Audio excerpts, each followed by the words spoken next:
je m'en vais vous demander la chose la plus étonnante, la plus surprenante, la plus merveilleuse, la plus miraculeuse, la plus triomphante, la plus étourdissante, la plus inouïe, la plus singulière, la plus extraordinaire, la plus incroyable, la plus imprévue, la plus grande, la plus petite, la plus rare, la plus commune, la plus secrète jusqu'à aujourd'hui, la plus brillante, la plus digne d'envie, enfin, une chose dont on n'a vu qu'un exemple dans les siècles passés.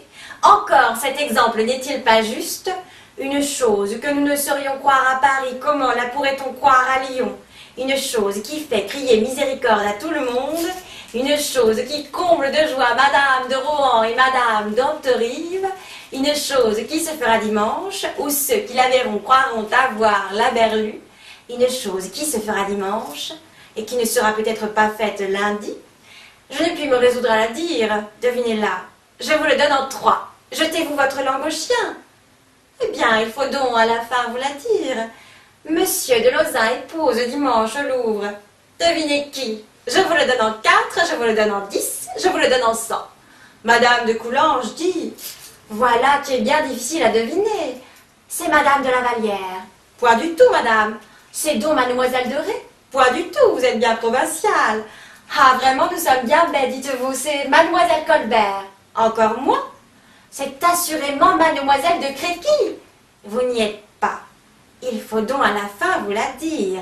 Monsieur de Lauzun épouse dimanche au Louvre. Devinez qui? Mademoiselle de. Mademoiselle, devinez le nom. Il épouse Mademoiselle, ma foi jurée.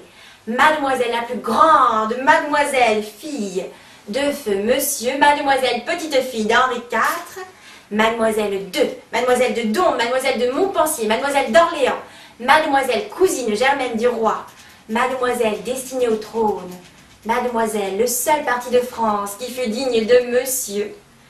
Voilà un beau sujet de discourir.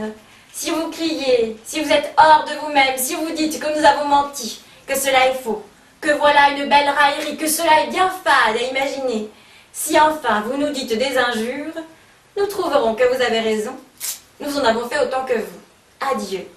Les lettres qui vous seront portées par cet ordinaire vous feront voir si nous disons vrai ou non.